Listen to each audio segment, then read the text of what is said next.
everybody! My name is Dara Weinstein, and I am going to be your host tonight. You might be wondering, what is this? Well, it's 86th annual, and it's a one-woman show that I wrote. Yeah, I wrote it, so I'm going to need you to be nice to me. I also need you to clap for me. I know I can't hear you clapping, but I can feel you clapping. And I'm like Tinkerbell, so I'll die without the applause. So, clap for me. Thanks. This show is about the 2014 Oscars. You might think that's very specific and a little bit weird, and you know what? I'm right there with you. I am. I had this idea about a year and a half ago, and I latched onto it. I'm like a leech on this idea. But I'm not obsessed with the 2014 Oscars. Like, I think that they're fun, and I think that they're funny, but I'm not obsessed with them. I just like... Okay, this is sounding a lot like something that someone would say if they were obsessed with the 2014 Oscars, so I'm gonna stop while I'm ahead. Okay, so here we go. Let's give you a quick rundown of the show. By the show, I mean the 2014 Oscars and not this show. Here, that's gonna get a little confusing. So in 2014, Ellen DeGeneres hosted the Oscars. I personally think she gave a bit of a middle-of-the-road performance. She didn't sing, so that's definitely minus points. 12 Years a Slave won Best Picture and also 8 other awards. And let's just go over the acting awards, shall we? Because I don't think anyone cares about anything else. Matthew McConaughey won Best Actor for Dallas Buyers Club. Blue Jasmine, Cate Blanchett, won Best Actress. Lupita Nyong'o won Best Supporting Actress for 12 Years a Slave. And Jared Leto won Best Supporting Actor for Dallas Buyers Club. Of all the movies I've just mentioned, I've seen none of them. But here we are. So yeah, one more thing about this show is that I'm the only one in it. Just me on the stage. So I'm going to have to change. And I don't want to leave, because then you would be so bored. So I'm going to change right back there. You see it? Yeah. You're just going to have to be there. I'm still going to be able to talk to you. Don't worry about that. And I'm going to go do that right now. Okay. Bye. Yeah. So I've been thinking a lot about what it's like to be a layman at the Oscars. You know, you're surrounded by people who almost definitely think that they're better than you in some capacity. It must be a little bit odd. And most people don't have the opportunity to be a regular person at the Oscars. But in 2014, Ellen DeGeneres did something interesting when she decided to order pizza to the Oscars. And one lucky delivery man, Edgar Maturosyan, ended up getting the layman's Oscar experience. This is his story. Bum bum.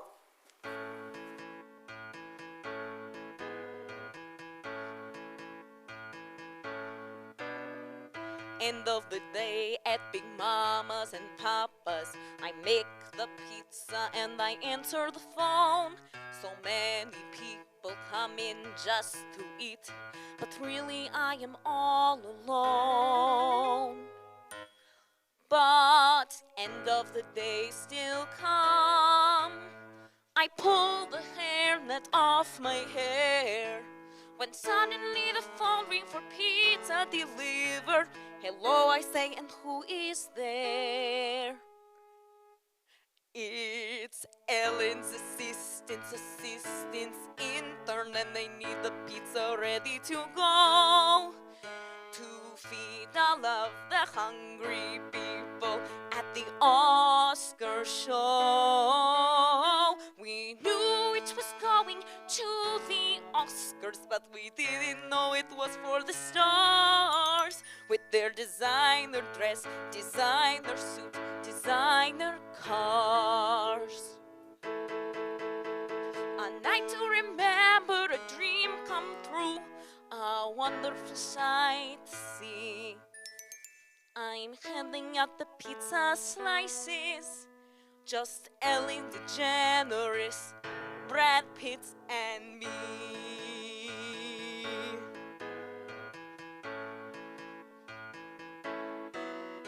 I arrive at the address they give to me, a place called Dolby Theater. A woman with a headset comes to me and says, "You must be Edgar." We knew it was going to the Oscars, but we didn't know it was for the stars. A bit of makeup and I'm thrust on stage. I'm feeling like a Russian czar. A night to remember, a dream come true, a wonderful sight to see. I'm handing out the pizza slices, just Ellen DeGeneres, Brad Pitt, and I strut down the aisle. Pizza in hand, I look to my left, and I can no longer stand. It's Julia, Julia, the woman of my dreams. Back at home in Moscow, Miss Roberts' movies I had seen. From Pelican Brief to Notting Hill, I eat and I pray, but I love her still. Erin Brockovich and Runaway Bride, she's the prettiest woman, for her I'd kill. Wanna shake her hand and say nice to meet ya, but all I can do is give her this mystic pizza. We knew it was going to the Oscars, but we didn't know it was for the stars. With their designer dress, designer suit, and Julia Roberts. A night to remember, a dream come true, a wonderful sight to see. I'm handing out the pizza slices, just Ellen DeGeneres, Brad Pitt, and a night to remember, a dream come true, a wonderful sight to see. I'm handing out the pizza slices, just Ellen DeGeneres, Brad Pitt, and me.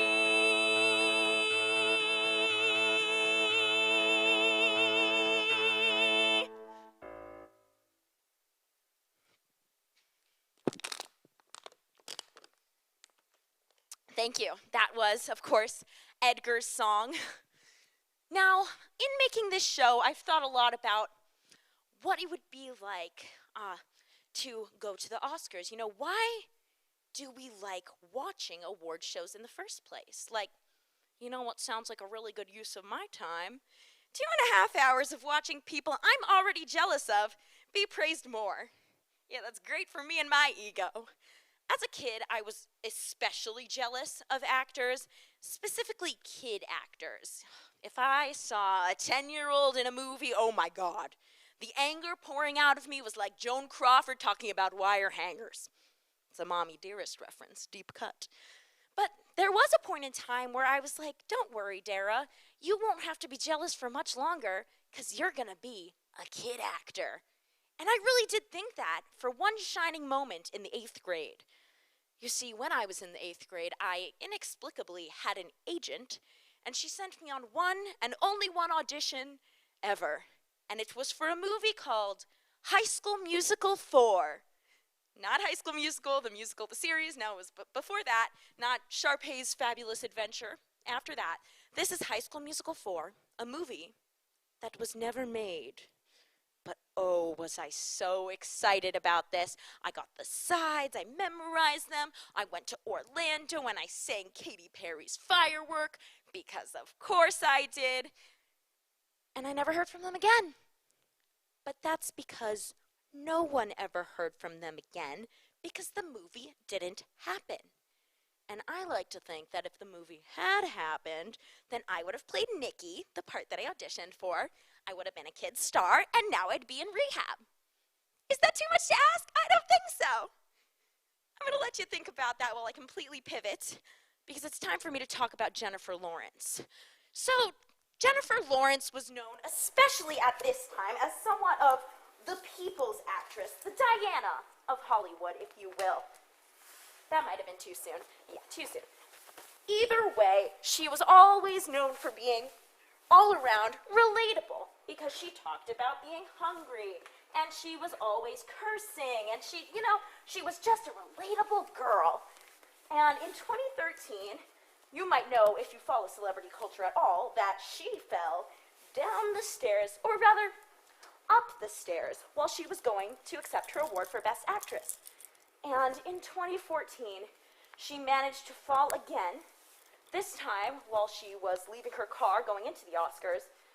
And this is how I imagine she walked around after that happened. Hi guys, my name is Jen. You might have seen me now and then. I might have won last year, but please have no fear, because I'm just a regular person. I'm kinda low-key, watch reality TV. I eat junk food while I wear Dior. I might call you dude or fall down on the floor, 'cause I'm just a regular person. I'm not on a diet. Go ahead and fry it. If I have nothing going on, I might not wear pants. And oh, I cannot dance. I grew up on a farm and I have 2 brothers, so I burp and I fart and I curse. My stylist, my publicist, my agent, and others have all said I'm so down to earth. I'm so down to earth. I'm not on Instagram. I'm a regular person. I might make a face, not a picture of grace. I myself am kind of boring. Past 11, probably snoring. The Real Housewives suit me just fine. Doritos and pizza and wine. And I talk about farts, and I speak from the heart when I say I'm just a regular person, a regular person, a regular person. That's me.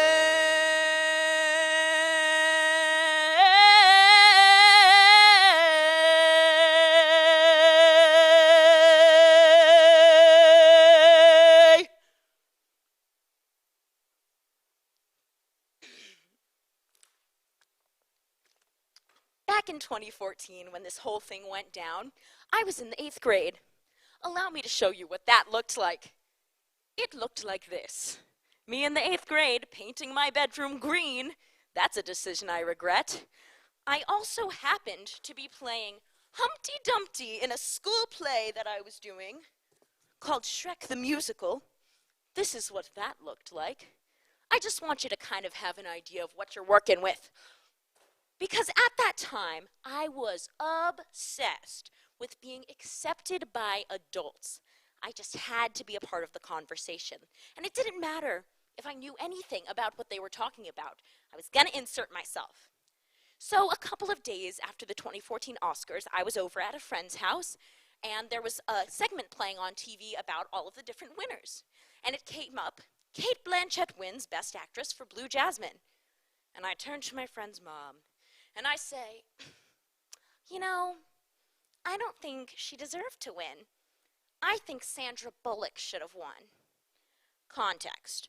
The only movie that I had seen that had a nomination for Best Actress was, you guessed it, Gravity, starring Sandra Bullock. I had never seen Blue Jasmine. I had in fact never seen anything that Cate Blanchett was in. But what this did do was it started a several-year-long phase where I hated Cate Blanchett. Again, for no reason. I had never seen her in anything. But this hatred was also fueled by someone who I really did like at the time, Billy Eichner. He had a show called Billy on the Street, where he essentially just ran up to people on the streets of New York and yelled questions at them. And one time, on one segment, he ran up to people and he yelled, "Is Cate Blanchett talented or just tall?" And in my mind, that was the perfect validation that I needed. Yes, Cate Blanchett is just tall. Billy Eichner agrees with me. She's not talented. I hate her. I don't hate her anymore. In fact, she's one of my favorite actresses. I've since seen many of her films. Very good job. However, she was a little bit weird when she went to give her acceptance speech about winning the Oscar. You know, she started off pretty normal, just giving her thanks, and then she said something very odd that I think really needs to be addressed.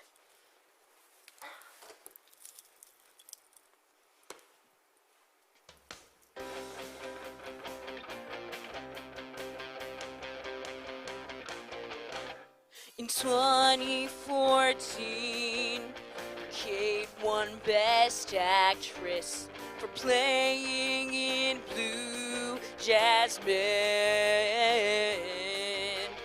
Also nominated were Amy Adams and Judi Dench, who, by the way, is a has-been.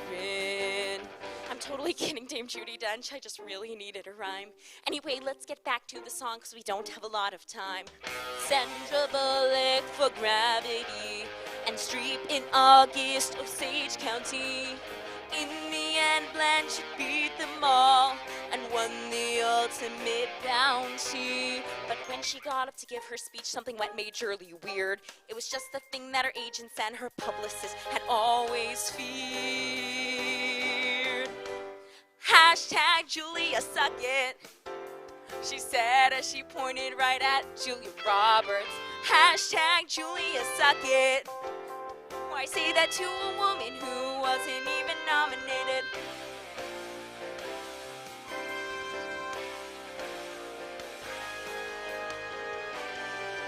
There was kind of a little gasp from everyone in the crowd as Kate went on with her thanks.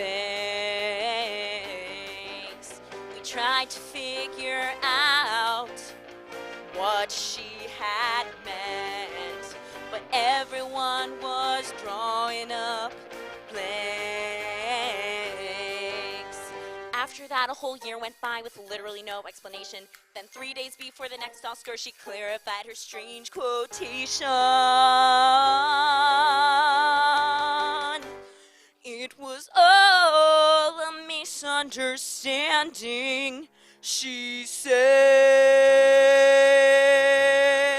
smiling at the talk show host. All along it was an inside joke, and she loves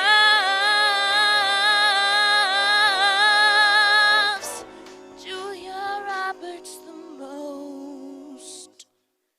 When she said, hashtag Julia suck it, she didn't mean it as a direct insult. Hashtag Julia suck it, she was trying to say suck it to the year 2014. Hashtag Julia suck it, but she accidentally aimed it right at Julia Roberts.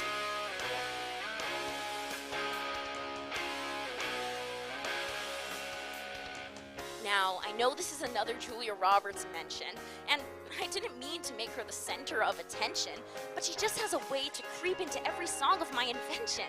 Oh, look at the time! Key change! Hashtag Julia suck it, she said as she pointed right at Julia Roberts. Hashtag Julia suck it. Why say that to a woman who wasn't even nominated? Hashtag Julia suck it, she said as she pointed right at Julia Roberts. Hashtag Julia suck it. Why say that to a woman who wasn't even nominated? It was all a misunderstanding.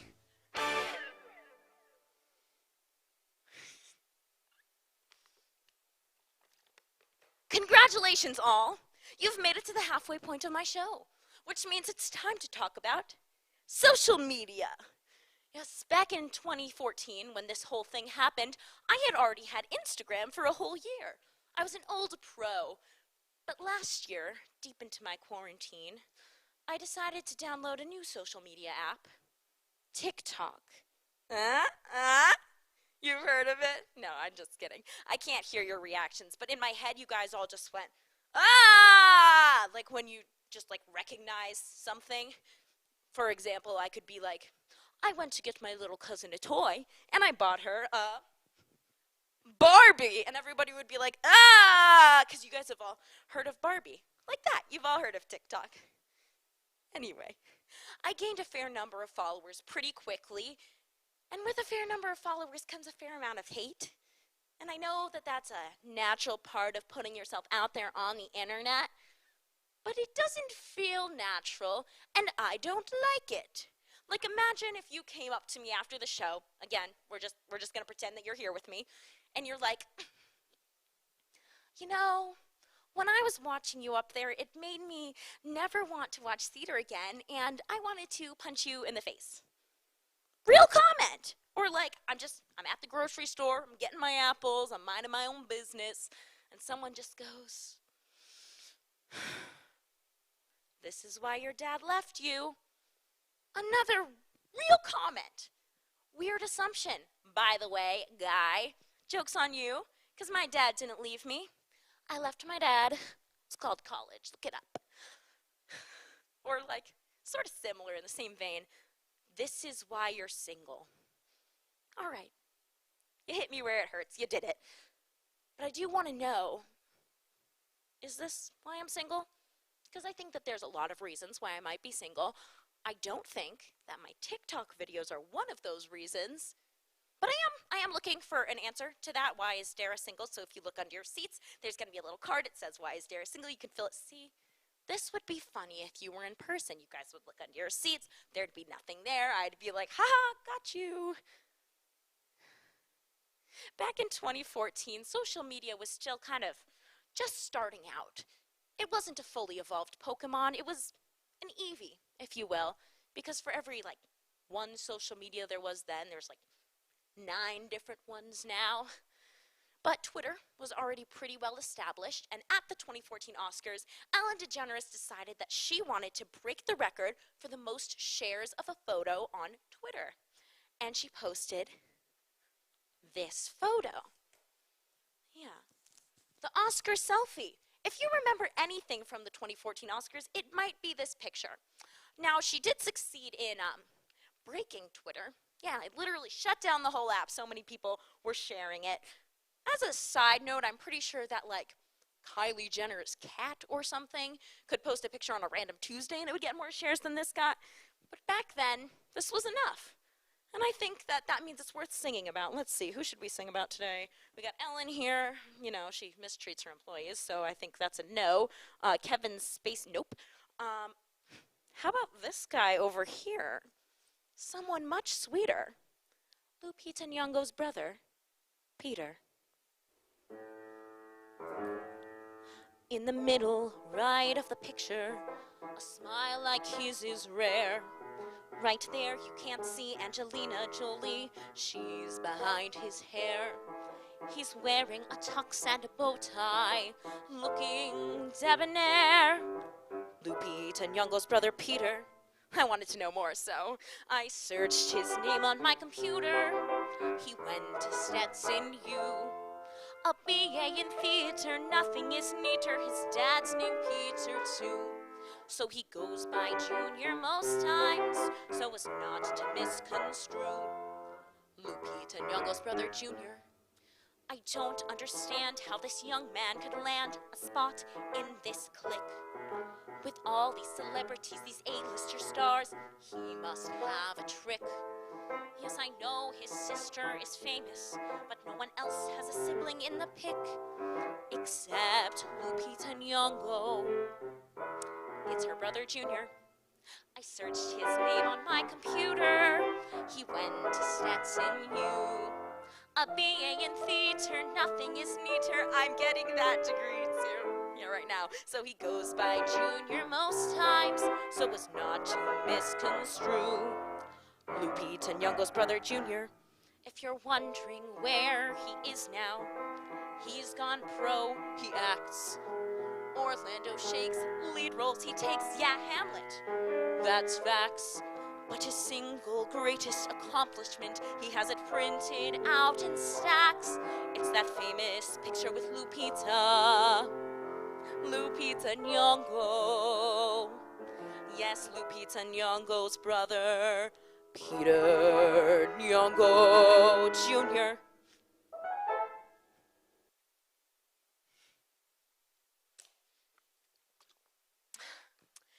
So, One of my favorite things about award shows is when they do parody songs. You know, when they take a song that already exists and they change the lyrics to make it more relatable to the occasion. Um, for example, last year at the Oscars, Janelle Monáe parodied her own song Come Alive to make it more award show relatable. And if you need a good example of this, just look at any Tony's opening. I would highly recommend the Neil Patrick Harris ones. Those are excellent. But I think that I like these so much because I feel a sort of kinship towards them. You see, back when I was in middle school, at my private Jewish day school, yeah, I'm not gonna not talk about being Jewish in my Hollywood award show themed comedy set. Back when I was in middle school, a lot of our projects, for whatever reason, were to make these parody songs, but to make them Jewish. So I decided to whip out a few of those for you tonight. First up, we have a parody to One Direction's seminal classic hit, Live While We're Young. First, let me remind you of the original lyrics to that song. Let's go crazy, crazy, crazy, till we see the sun. I know we only met, but let's pretend it's love. And never, ever, ever stop for anyone. Tonight, let's get some, and live while we're young. My version of this song, written in the 7th grade, was called Pray While We're Young, and it was about Shabbat. Light the candles, candles, candles, because it's Shabbat. I know we only met, but let's pray like we're one. There's always, always, always food for everyone. Tonight, let's eat some. And then someone shouted, Challah, and pray while we're young. Okay. I mean, not terrible for a 12-year-old, I suppose. Let's do another one, shall we? This one is to Katy Perry's Last Friday Night. Again, allow me to remind you of those lyrics. Last Friday night, yeah, we danced on tabletops, and we took too many shots. Think we kissed, but I forgot, etc., etc. My version was about the Jewish New Year, Rosh Hashanah, and it went like this. I'll sing it for you. This Friday night, yeah, we'll go to synagogue and we'll all repent to God. We will read about Abraham this Friday night. Dip the apples in the honey. The round challah looks so funny. Hope it didn't cost no money. Next Friday night, almost Yom Kippur. Dear Lord. So, obviously, that one needs some work. I do think that my lyric writing skills have improved since then. I hope you think so too, because you've been hearing my lyrics all night long, and those are not stopping yet. But someone else who started off very young, and I think has improved since then, is none other than Leonardo DiCaprio. Yeah, he got his first Oscar nom way back in 1994, and unfortunately he just couldn't quite get it. The Academy just didn't think he had improved enough yet. And in 2014, unfortunately, he continued on his losing streak. He was incredibly sad about this. So sad that I imagine he probably needed to sing about it a little bit. And this is what that looks like.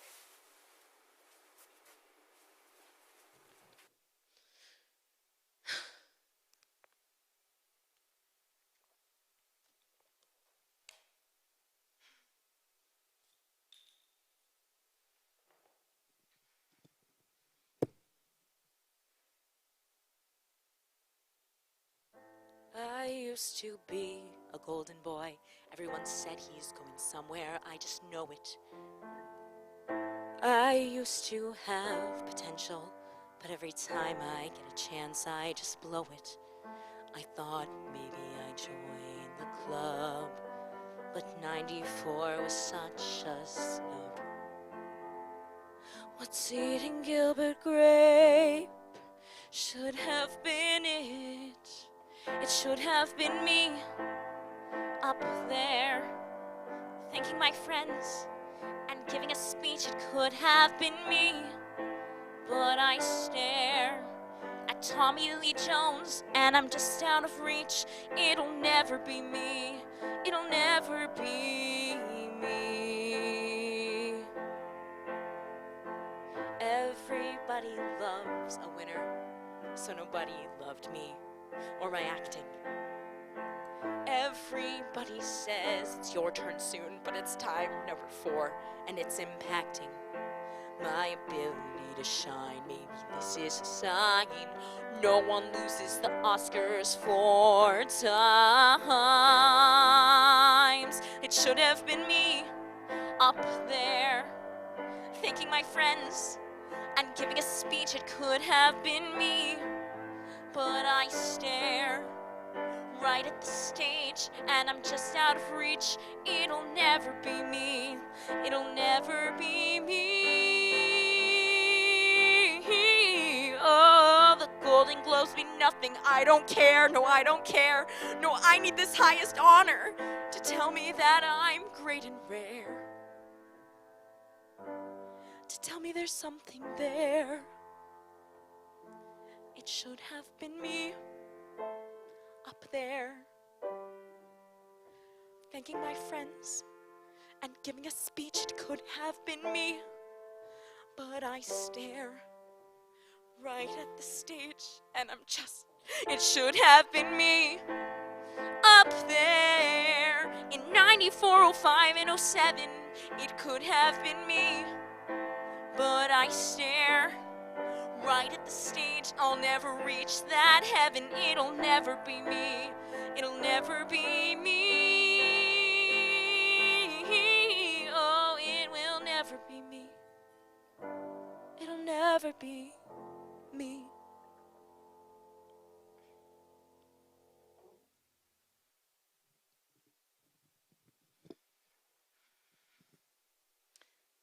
So this is my last performance in college. And I'm sad about that. You know, there's good things and there's bad things about being a college theater performer. But the one thing that I know I'm definitely going to miss is my chance. You see, I see myself as somewhat of a middle-aged alto woman, if you will. Like, I think that right now I should be playing Mama Rose in Gypsy. Give me the script, I'm gonna kill it. And when you're in high school or college, you can pretty much do that. You know, like, if a high school is putting on Hello Dolly, they have no choice but to cast a 16-year-old Dolly Levi. And no one's gonna bat an eye. Here's what she's gonna do. She's gonna take a brown eyeliner. She's gonna draw one thick forehead wrinkle, and then suddenly she's just gonna get praise from everyone. Here's what she'll do. Oh my God, Madison, how do I look? Tell me how I look. Madison will be like, oh my God, you literally look amazing, Amanda. Like, you literally look so old. And then Amanda's gonna be like, oh my God, really? Do I actually? And then she's gonna be like, yeah, you literally look like you're 50. No, you don't. You don't look like you're 50. You look like you're dirty. You look like you should be an orphan in Annie. But it doesn't matter, 'cause she's in a high school show. Or if a small liberal arts college does Fiddler on the Roof, there's going to be a 20-year-old Golda belting her heart out. But I didn't get to be a 20-year-old Golda belting her heart out, and now it's too late. Now I have to wait like 30 years, and then there's the added bonus of having to be talented. So I'll talk to you guys in 2050 and tell you how it's going. But in honor of someone who is now reaching the age where she can play these middle-aged women roles, and in honor of a man who, for whatever reason, has already played several middle-aged women, I'm going to present to you now my favorite thing that happened at the 2014 Oscars. Now, if you don't remember, this also happened to be the year that Frozen came out. So someone was singing Let It Go because it was nominated for Best Song. It actually won Best Song, if you'd believe it. And unfortunately, John Travolta was the man in charge of introducing this woman. And he didn't do such a good job. It went downhill pretty fast. In fact, here is what happened.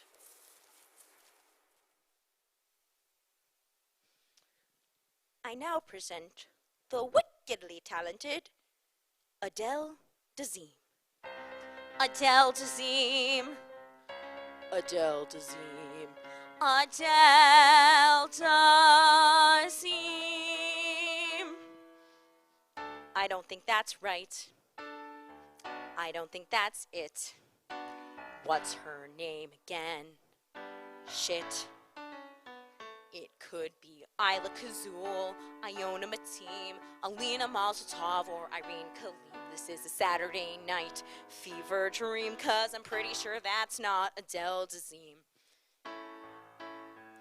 We rehearsed, maybe I'm cursed, this guy's the worst. Adonis Marie, Isla Dabeem, April Mitski, Apple Pie, Maraca, Dolphin Tree. Idina Menzel, he knew it well. It's not Adele, can't you tell?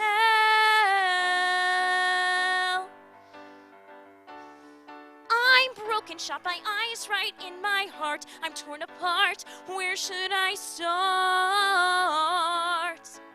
I've been green, I've been Maureen. Now at last I am a queen. In an animated world they watch me as my braid unfurled, but no one knew the woman behind the icy cry.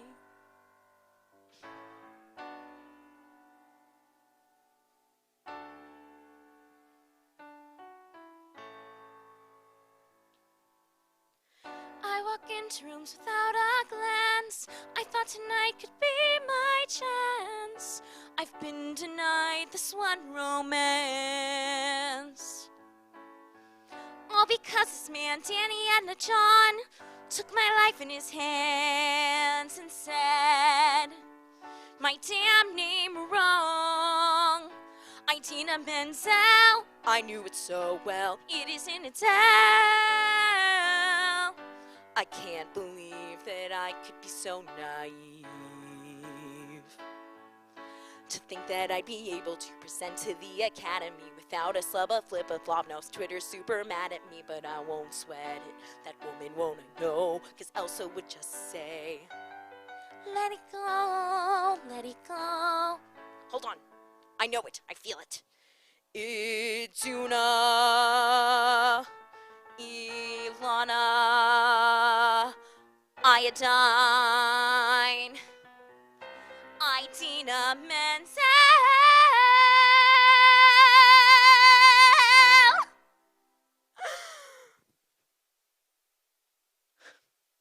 Well, that's all the songs that I have for you tonight. That means we're really close to being done here. I just want to give you a couple key takeaways. Number one, you can just squeeze 6 songs out of just about anything if you try hard enough. Number two, Julia Roberts, much loved figure. Edgar Martirosyan, Pizza Man, loves her. And surprisingly, so does Cate Blanchett. Who knew? Also, as you just heard, Idina Menzel's name. Incredibly hard to say. That's about it. So I want to thank you for coming to this celebration of celebrations. I think that we should do them more. I've really enjoyed this. You can follow me on Instagram at Dara.Weinstein or on TikTok at Dara Weinstein. It's my name. Now that we have that out of the way, while we're here, I might as well give my Oscar speech, shall I? A little tall for me.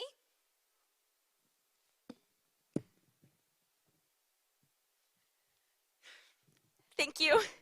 Thank you. I want to start by thanking the Academy. And by the Academy, I of course mean the University of Chicago for giving me the time and space to put this on. I want to thank my thesis advisor, Leslie Danzig, as well as everyone who was in my BA colloquium for putting up with all of this and being so supportive of me from the very beginning.